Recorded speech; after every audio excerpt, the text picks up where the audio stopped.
Hello, Ishit. Welcome.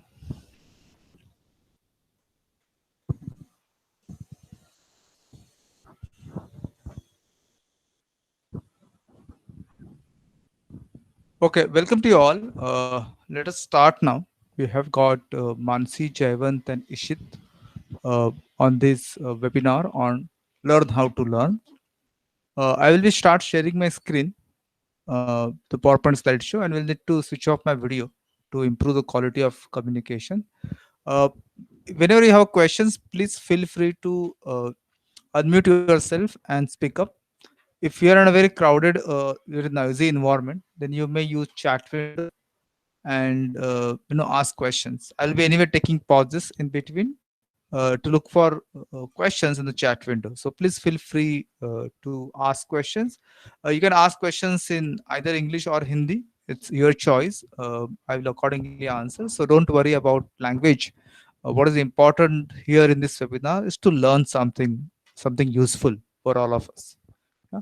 So let me just switch over to the slideshow, and let me first s- switch off my video sharing and move to the slideshow. I'll need a confirmation from at least one of you whether you can see the slideshow and can you hear me clearly. If any one of you can unmute yourself and tell me whether you can see the slideshow and can you can hear me properly.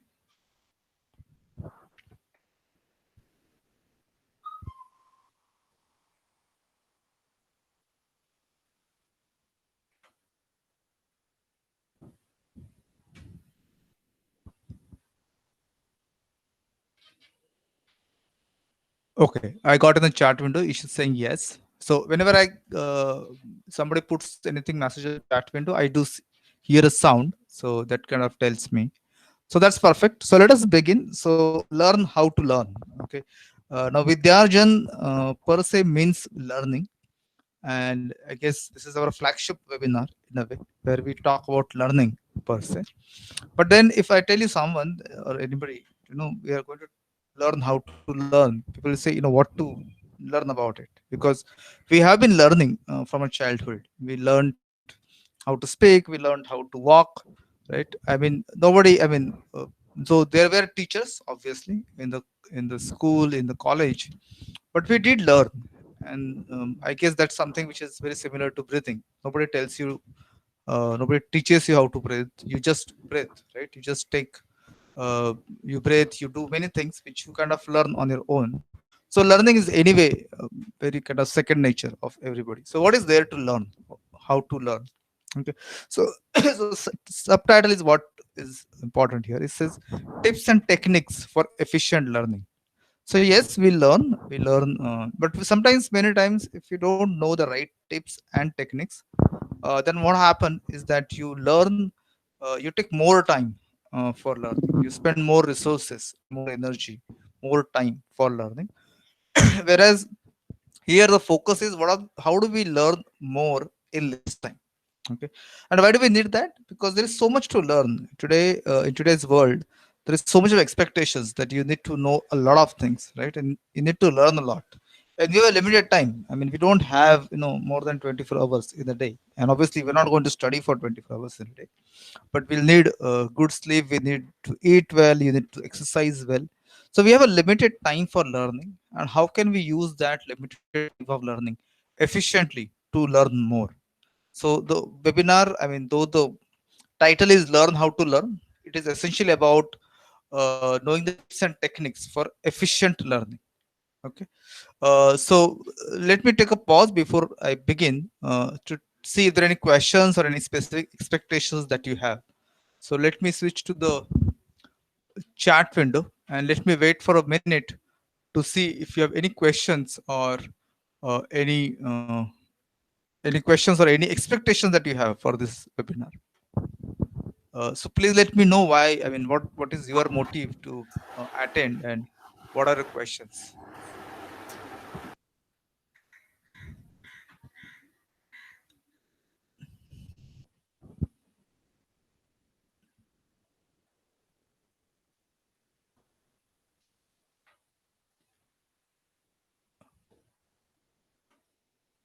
Is it okay to go ahead, or you can just put in the chat window? Is it okay to go ahead, or do you have any specific concerns, questions which you want me to address during the webinar?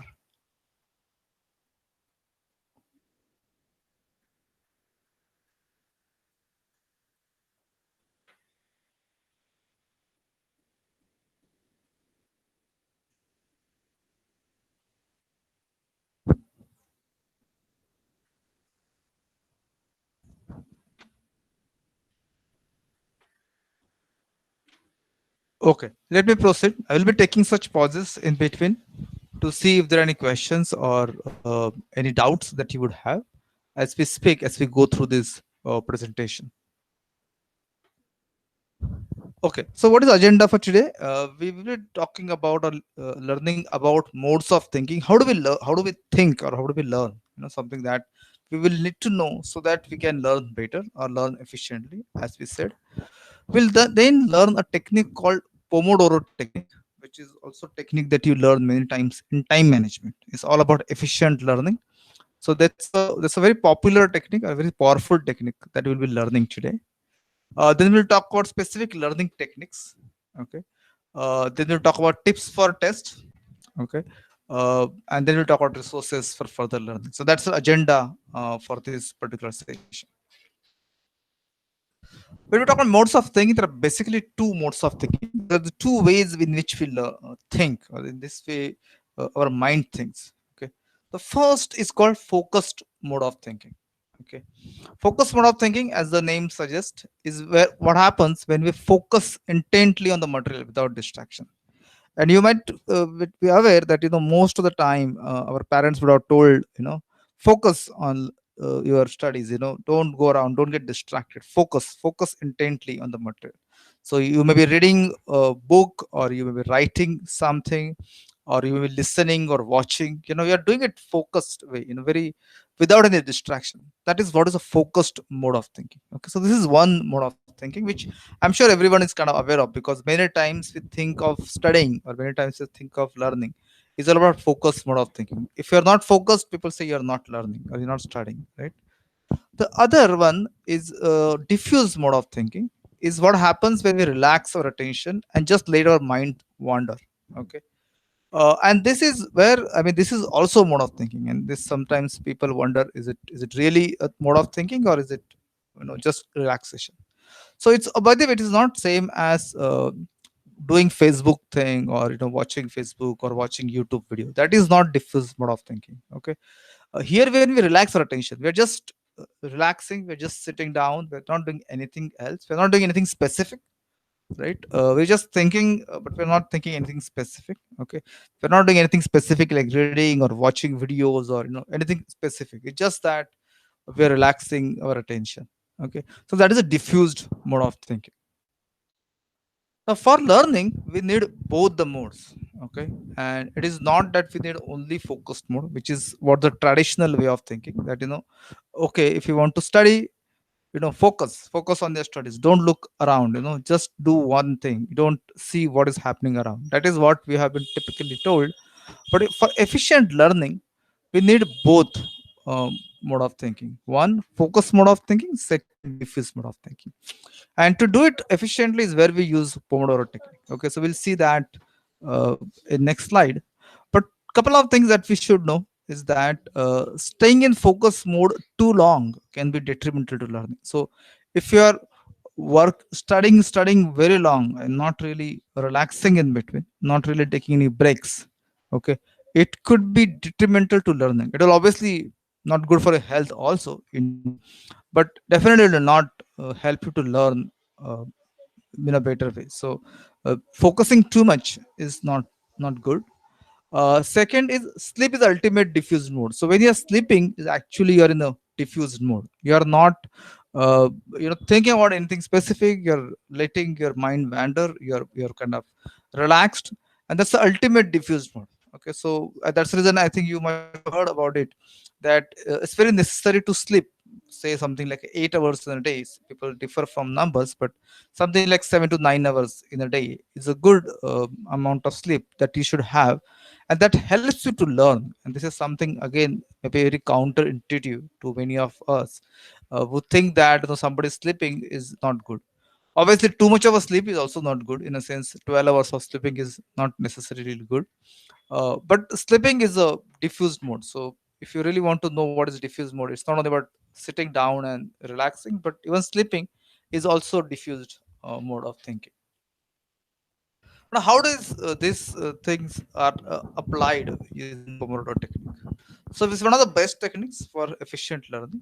What it says, it's pretty straightforward. It says that you use a timer to break your work into intervals separated by short breaks.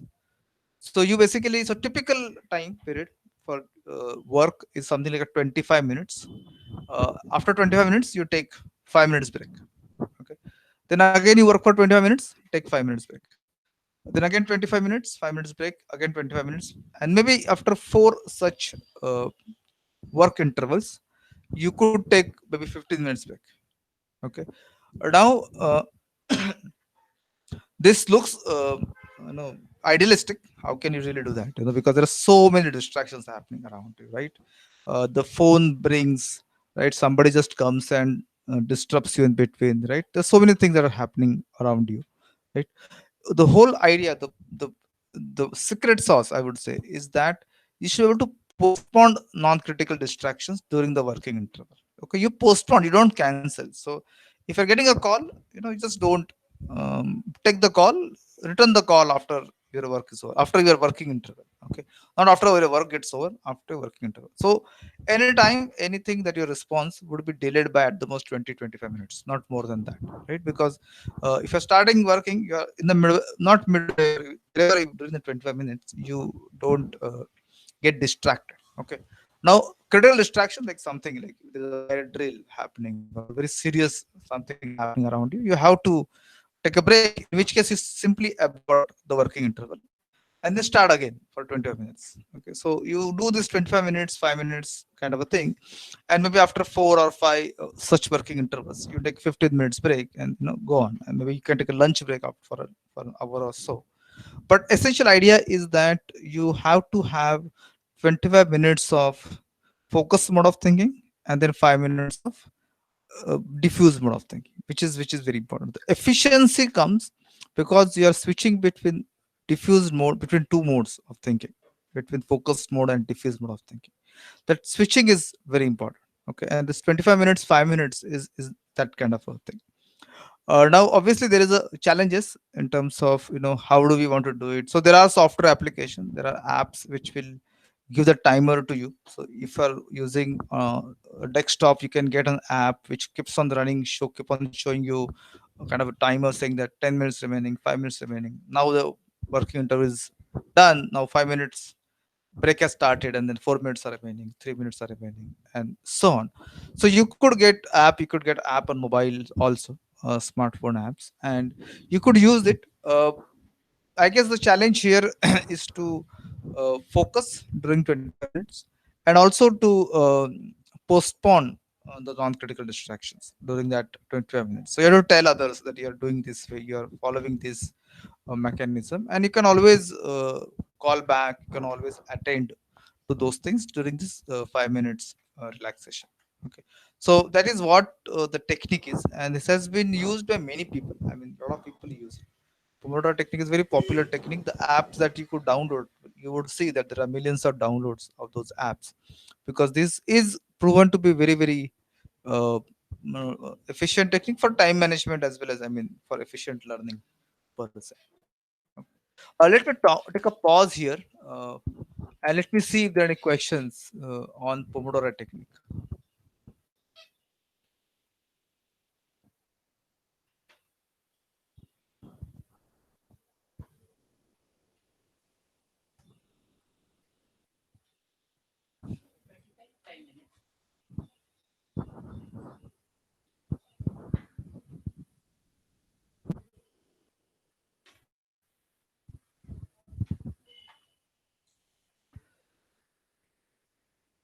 Is it clear? Just say yes if it's clear, and we can proceed further.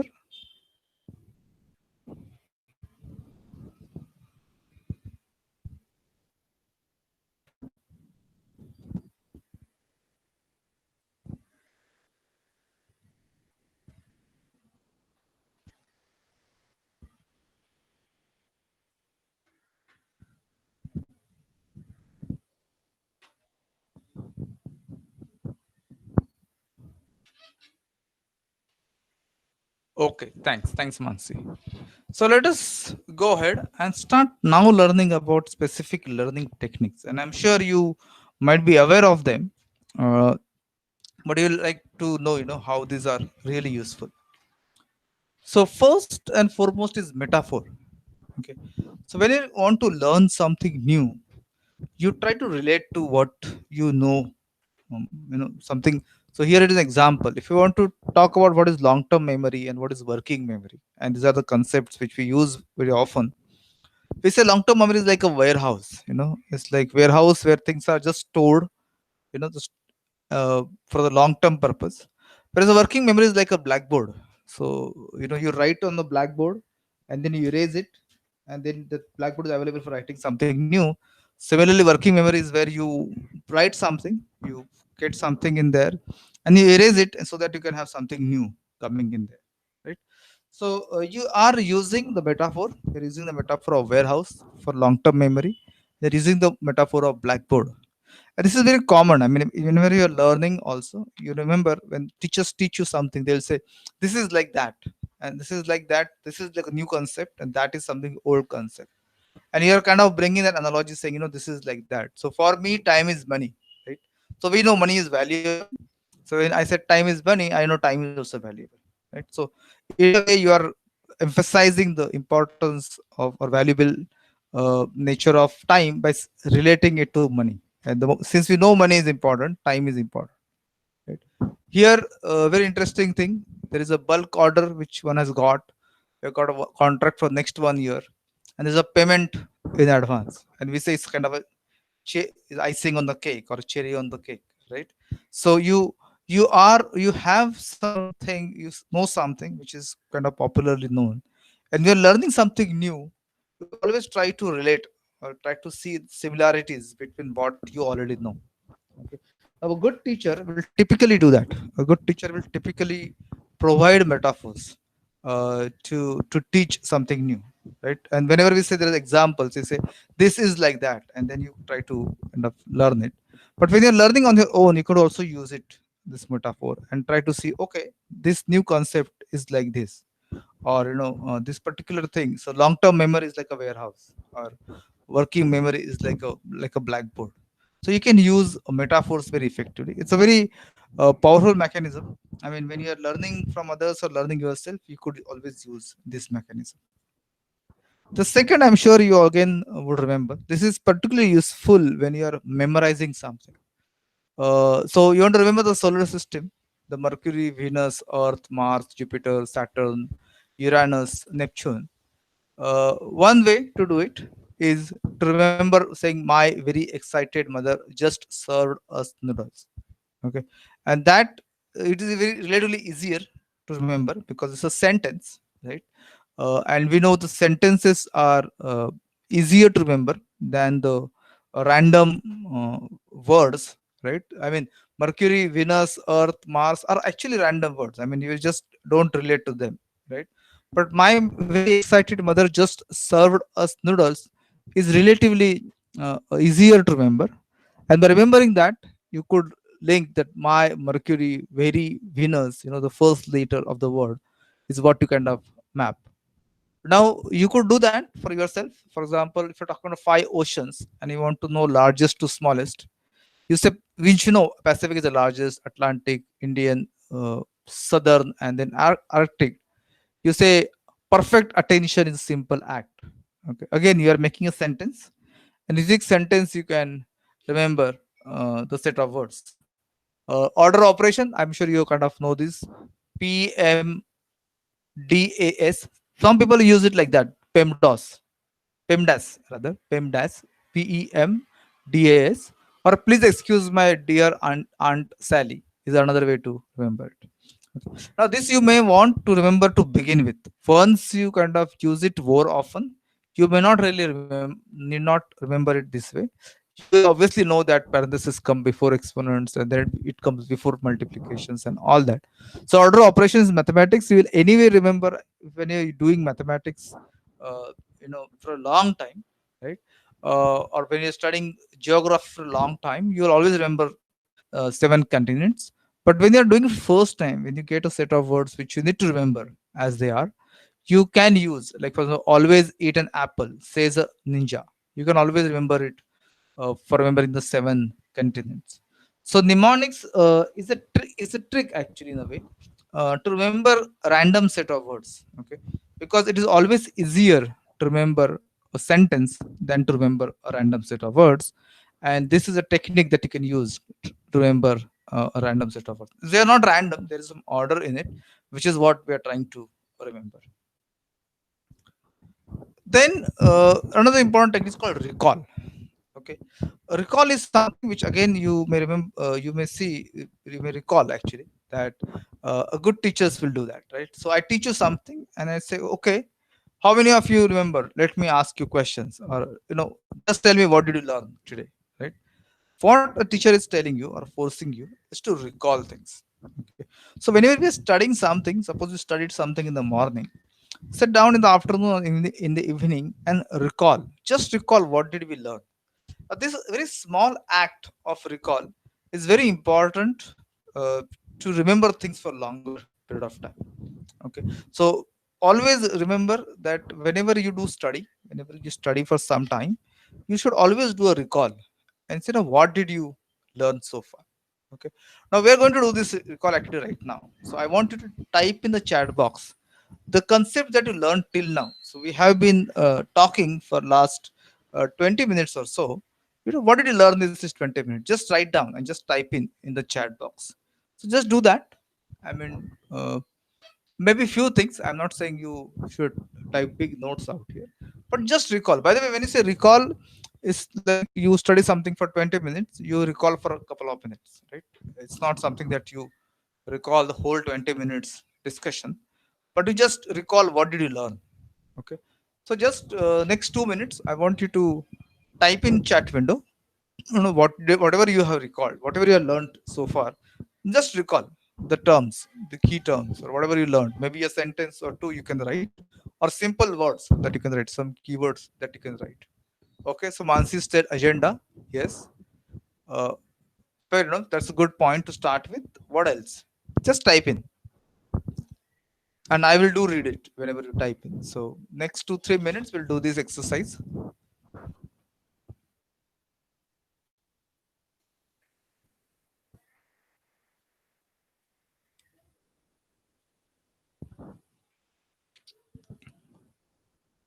Mansi saying Pomodoro technique. That's perfect.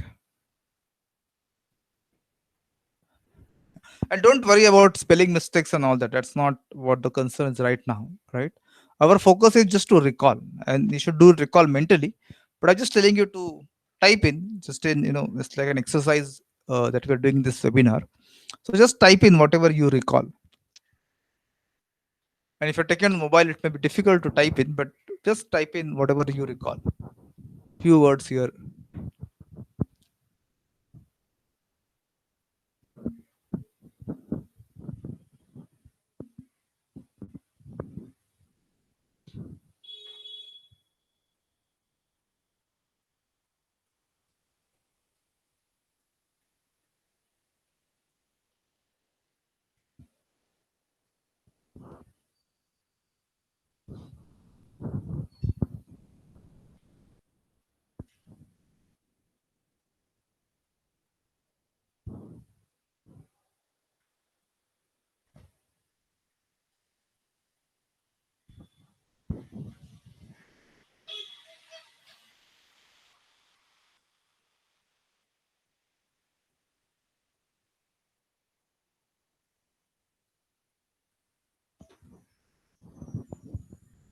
Okay, last 1 minute.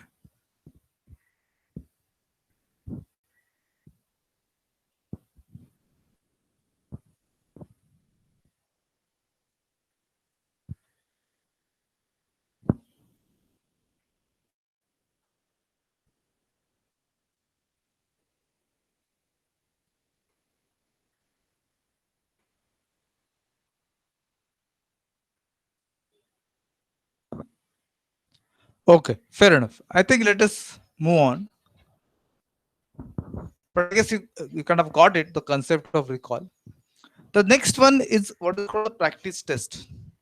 Okay. Practice test is again a more sophisticated way to recall. So in recall, you are focusing on just remembering some keywords, some kind of a key takeaways per se. Practice test is more to recall a very specific thing in response to some questions. Okay. Now we all are used to give tests, and in our mind, when you hear of a test or exam, we are not really happy about it, right? I mean, you don't want to be happily go for an exam per se. That's something which you try to avoid actually as much as possible. Exams are not something that we want to do, right? But then testing or the exams are actually very good, uh, are actually very useful for learning. Okay, because they require you to think what did you learn and kind of reframe or re- recreate that learning in a way. So practice tests are actually very useful.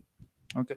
Now practice test, because you practice this test. So if, for example, if you're learning vocabulary, right, you could actually do some practice test, and using practice test is actually more effective than anything else to learn vocabulary. Or if you are learning, say, grammar, English grammar, then using practice test really help, because you are practicing, and as they say, practice makes man perfect. You can actually learn better. So here's a practice test. Okay. You answer these three questions again. Type in a chat window. The first question is, which are two modes of thinking? So please type the answer in the chat window. Second is, sleep is the ultimate mode of dash thinking. And third is, what are the steps in hard start approach? Okay. So please type in the answer in the chat window.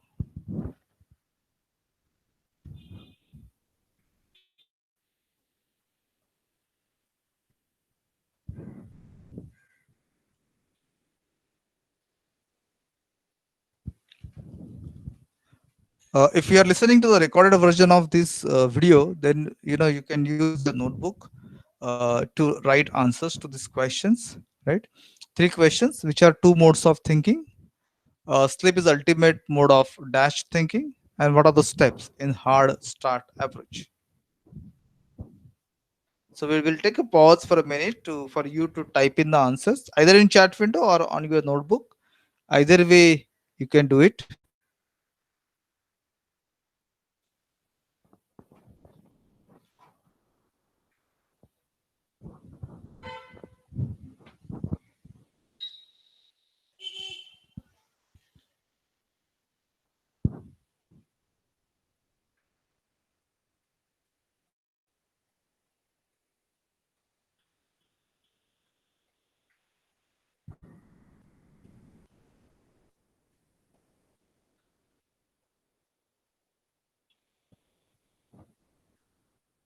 Okay. So this is another technique. I mean, practice test. And by the way, the first two answers, I'm sure you can answer the first two questions. Third question you can't answer because we have not covered it so far, right? But the idea here is, even if you don't know something, this is a question. When you study it, you kind of remember, oh, this kind of question is there. So many times having a question bank really helps. And I know a lot of people criticize this model of question bank, and obviously because people just mug up the answers, which is not good. But having a questions in mind and then reading something, learning something is a very powerful technique of learning, because you know what you're learning. You're learning because you want to know the steps in hard start approach. You're learning what are the two modes of thinking. You're learning, what is the role of sleep in thinking, right? So having questions in mind and then learning about it actually helps, because you're kind of doing a question answer mode. Yeah. So anyway, let us look at this hard start little later. But let us talk about this distributed practice.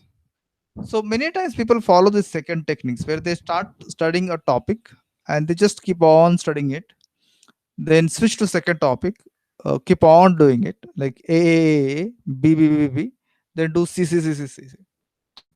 A better approach is what we call a distributed practice, where you do ABC, ABC, ABC, ABC. That suppose you're studying, say, three subjects. Okay, let us say in a school time we do this history, physics, geography. You should not do only history, then only physics, and only geography. You do history for maybe two Pomodoro, if you're following Pomodoro technique, maybe two Pomodoro is what you do history. Then you move to the physics, two Pomodoro that you can do, and then we do two Pomodoro or two working intervals or of geography, and then take a long break. Okay, and then again you kind of repeat the same thing. Okay, or you may do one, one, one, and then you do. Uh, so what is important here is that you focus to this 25 minutes of work, right? You're not really saying let me finish it, because when the moment you say let me finish it, it looks very hard and you kind of get bored and you say okay, let me finish this 20 pages, I'm kind of getting tired of doing it. Don't do that. Just say I'm going to work on this for next 25 minutes. You can even change. If you want 45 minutes, you can do that, but say I'm going to work on this for 45 minutes. Okay, what is remaining, let me take a break and then look at it. Okay, don't rush into doing something, because otherwise it get kind of boring. I want to finish this 10 pages of, you know I need to finish this 10 pages of reading. That kind of creates a lot of boredom, and you get, you really don't enjoy doing it. Whereas you just simply say that, let me finish my work of 25 minutes at that stage, and let me take a break after that. And I'm not going to take a break in between, but I'll take a break after 25 minutes. So if, work is pending, let me take a break of 5 minutes, right? And then I can again switch back to it. And many times it really helps if you do things in, with breaks in between. Okay, many times you may get stuck in doing something. If you take a break and come back after some time, you kind of, things become very easier for you to do that, right? So distributed practice is another very powerful technique for learning. Now comes tips for test, and this test could be any test, right? The school exam or competitive exams, right, or college exam. You can use it for any of these tests. First and foremost, you have to study a little bit on most days instead of waiting till last minutes. Many times we tend to do that overnight study, right? Just before the exam, you study it, which works because you have store something in the working memory, right? You just kind of grab things in working memory just before the exam, get into the exam and just write it down, whatever you kind of remember fresh. Okay, what happens, it just gets flushed out. Okay, now next time when you are supposed to do it, it is not there in your, it never goes in a long term memory. It kind of remains in a working memory, just get flushed out from there. It never goes in long term memory. So you don't learn, you just pass the exam, but you just don't learn. And this technique doesn't really work in the long term thing. So if you're doing a engineering exam, that's why people say, I used to get passed in school exam very easily, but college I find it difficult, because college, for the matter, school also requires you to learn things in steps, in incremental way, right? And if you not remember the fundamentals, you kind of never go and do something better later. So if you're just preparing for exam just before the exams, that never goes reaches your long term memory, and you kind of forget it. So you can't really give this, no, you can't build your foundation basically. Okay, and you're just building the multi-story building with a weak foundation. This is not going to sustain or last. Avoid distractions except during breaks, and obviously thanks to social media it becomes very challenging for anyone, including me, to avoid distractions, but that is something that you have to really do. Use breaks for physical activities. So avoid using break for watch, checking out WhatsApp or checking out Facebook. You may do one Pomodoro only for that, which is perfectly fine, right? You may do a 25 minutes working interval only for checking on WhatsApp, checking on Facebook updates, watching some YouTube video. You can do that. I mean, there is nothing like Pomodoro has to be used only for study. You could do social media catch up, right, during that Pomodoro thing. But try to use this 5 minutes break that you use for physical activities, like just get up, stretch yourself, stretch your legs, stretch your hands. Use breaks for physical activities. The fourth technique, which looks very unusual, is that study at different places. So don't sit at only one place and study. Today you're studying on study table, you may do it, but sometimes you may sit on the sofa and study it, right? Don't necessarily you have to, I mean, it's actually advisable to sit at different places. Obviously there's a limitations on how many places you can sit, but don't get focused that I will study only at this place and not elsewhere. So don't do that. Avoid too much of highlighting. Many people have this habit of highlighting, use a highlighter while reading the book. Don't do that too much of it. It's considered to be a not a good technique per se. Get help whenever necessary. Please don't keep things to yourself. Try to get help from others whenever needed. uh, Spend time on harder material, which is again another very important tip, because what happens is many of us tend to spend time on things which are easier for us, right? So we don't want to, because we find it easier, so we do it, those things fast. But try to start with the harder material, okay? And then you focus on harder material, and then things will start flowing smoothly for you. Tips for test before or doing. So before the test, get a reasonable night's sleep. Remember, night sleep is a ultimate mode of thinking, ultimate diffuse mode of thinking, right? So use that sleep to it's a brain which kind of things moves things in a long term memory when you are sleeping. So use the night before the test for sleeping, a reasonable night's sleep. Review your notes with active recall. So when you're looking at your notes, recall is a very powerful technique. We said that, right? During the test, take a deep breath. Okay, it's very important that you take a deep breath, because you are very nervous many times, right? For this exam, so you take a deep breath. And second is use the hard start approach. Okay, now this hard start approach is not applicable when there is a time test. Okay, when you have limited time and you have to finish, and then the speed matters, that is where hard start approach is not good. Hard start approach is good when you don't have a time restriction. There's a time restriction always, but typically you need to solve a given set of problems or a given set of questions. And time is not a constraint per se. Okay, so many exams are designed where time is a constraint. So now you have to answer maybe 100 questions in maybe 30 minutes. There's That's an approach. But majority of exams are actually not really constrained for time. You get 3 hours, 2 hours to solve some problems, right? And the focus is on solving the problems. That is where you can do hard start approach. So hard start approach says that have a look at the test questions and start with the hardest problems. Okay, work till you feel like getting stuck.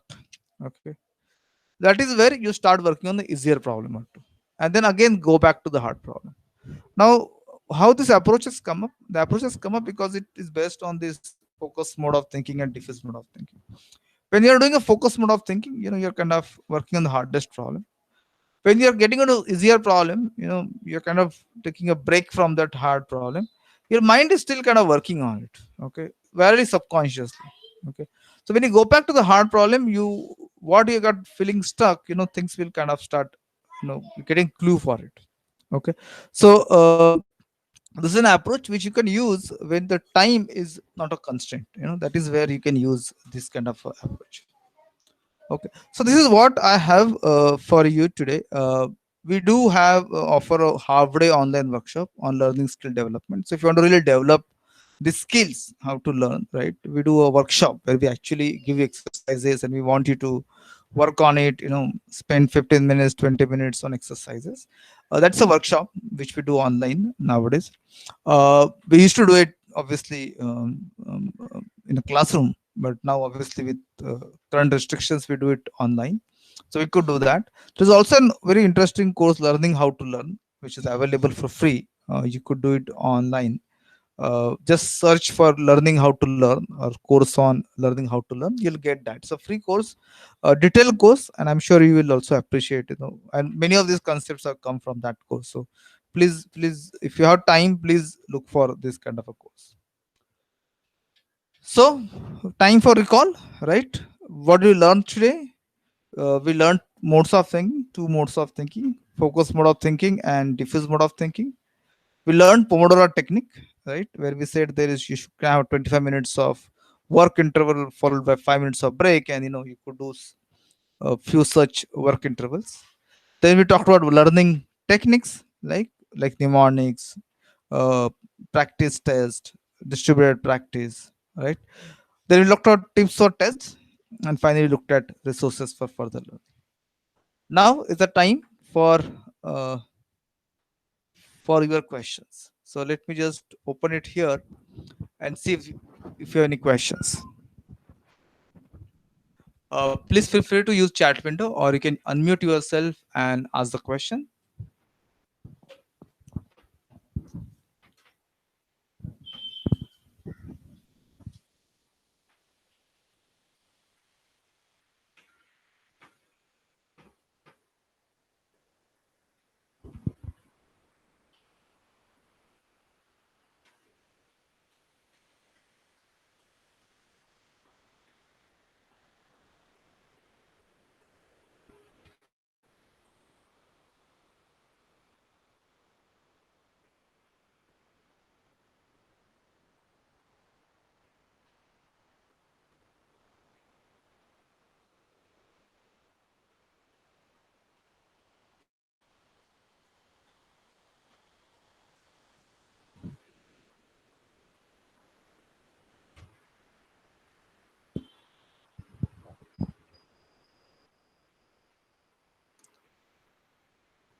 Okay, if there are no questions, will you please share your feedback? Anything that you like, not like?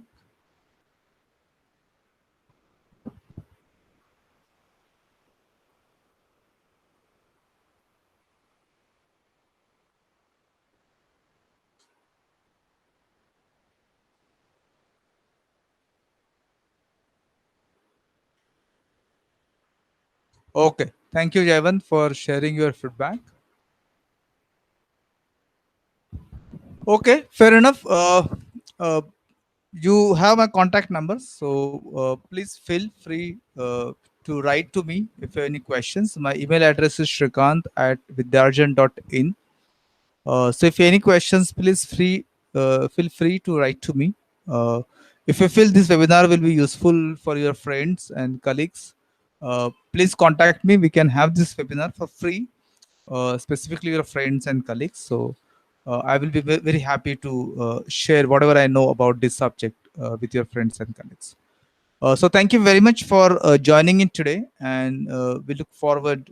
I will be doing such webinars on different topics. So please look for our website vidyarjan.in, and particularly vidyarjan.in/events, where we'll listen, get to know about free webinars that you can attend, as well as if you want to know about online courses, you could actually again refer to our website, and we offer many online courses. So please refer to the website, and thanks for joining. Let me close the call now, and see you again in future webinars and future courses. Bye for now.